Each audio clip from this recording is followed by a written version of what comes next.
Hey everyone, and welcome back.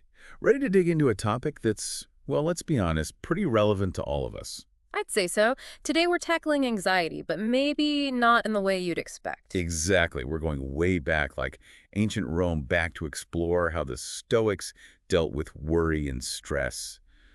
Those philosophers everyone seems to be quoting these days. Right, and it's not just a passing fad. Stoicism offers some seriously practical and timeless wisdom for navigating the ups and downs of, well, life. Hmm. Especially in our modern world, right? Absolutely. I mean, Yeah. think about it. We're constantly bombarded with information, deadlines, expectations, you name it. Easy to feel overwhelmed. Definitely. And it's easy to think, oh, they didn't have to deal with this back then. But here's the thing. They had their own versions of this. Exactly. We're talking plagues, wars, political turmoil, stuff that makes our modern anxiety seem almost, Right. almost. But the point is, even figures like Marcus Aurelius, a Roman emperor, for goodness sake, turned to Stoicism for guidance. It makes you realize anxiety is not a new invention. It's been a constant companion for humans probably since, like, the dawn of time. Exactly.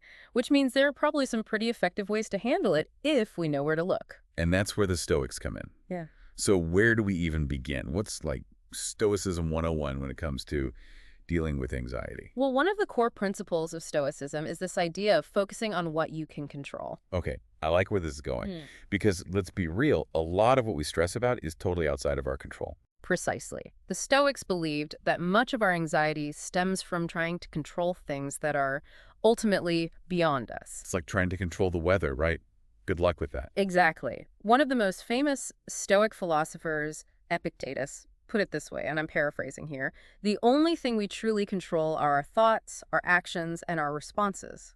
Powerful stuff. Yeah. So it's not about trying to control the external world, but rather how we choose to respond to it. Exactly. And that's a huge part of what makes Stoicism so relevant to anxiety today, because a lot of it is about shifting our perspective. So how do we actually do that? How do we go from feeling powerless to, well, empowered?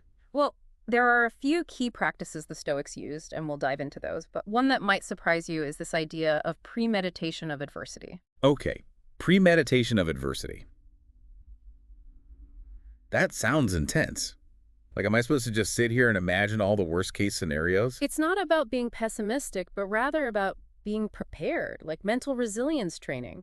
The Stoics weren't afraid to look potential challenges straight on. So instead of freaking out about a presentation, I should be thinking, okay, what if the projector explodes and I trip and fall and everyone laughs at me? Well, maybe not quite that extreme. It's more about identifying potential challenges and having a plan. Not getting bogged down in the negativity, but thinking, okay, if this happens, what's my next move? I could see that. So it's less about dwelling on what could go wrong and more about turning that anxiety into action. Exactly. And, there's this great story from the Stoics that really brings this idea to life. Have you heard about Zeno and the lentils? Zeno, as in the founder of Stoicism, Zeno. Is this a cooking show all of a sudden? Not quite, but it does involve food. So picture this. Zeno's just starting out, learning from his teacher, Crates.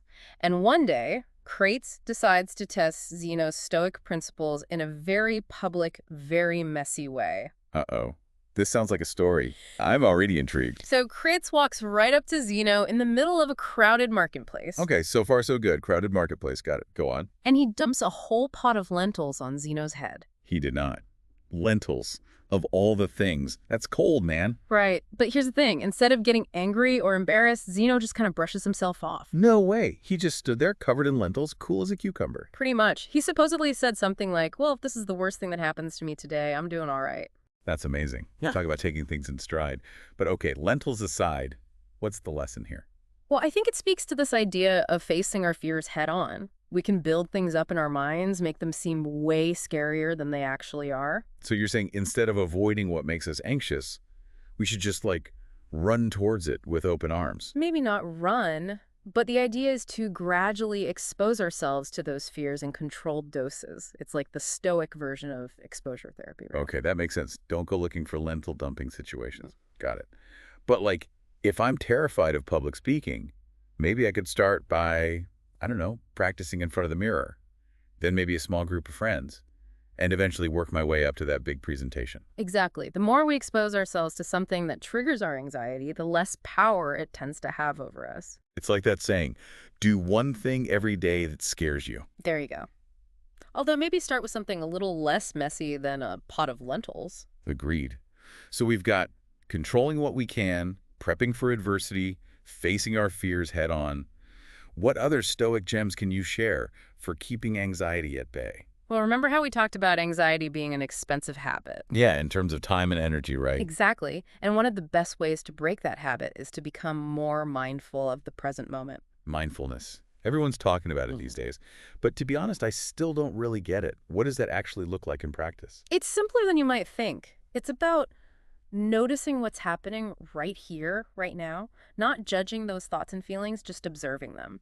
Okay, so instead of replaying that awkward conversation in my head or stressing about tomorrow's to-do list, I should be focusing on what?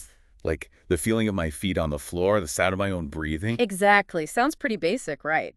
But bringing your attention to the present moment, even for just a few seconds, can be incredibly grounding, especially when those anxious thoughts start to spiral. It's almost like hitting the pause button on the worry train before it goes completely off the rails. Exactly. It brings you back to the here and now. And there's another Stoic practice that can be really helpful for dealing with anxious thoughts. Okay, lay it on me. Yeah. What else can we add to our Stoic toolkit?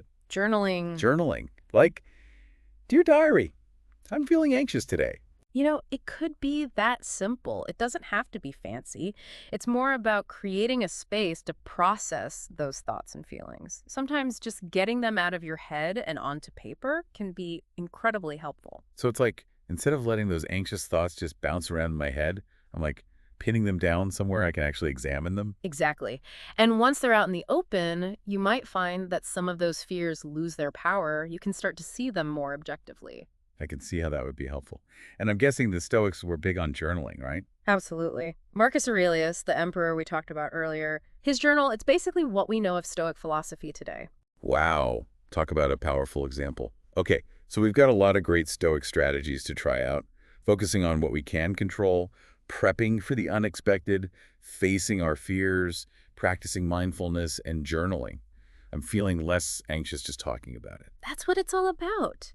And remember, Stoicism isn't about becoming some kind of emotionless robot. Yeah, no one wants to be a robot. It's about navigating life's challenges with a sense of calm and It's resilience. about responding to those challenges rather than letting them control us. Exactly. And so, as we wrap up, I'd like to leave you with this thought. If anxiety is often about what might happen, how can you bring your focus back to what is happening right now? Ooh, that's a good one. I think I feel a journaling session coming on. There you go. And remember, even small steps towards greater peace of mind can make a world of difference. Absolutely. Huge thanks to you for sharing your expertise on all things Stoicism. My pleasure. And to you, our listeners, thanks for joining us on this deep dive into Stoicism and anxiety. Until next time, take care.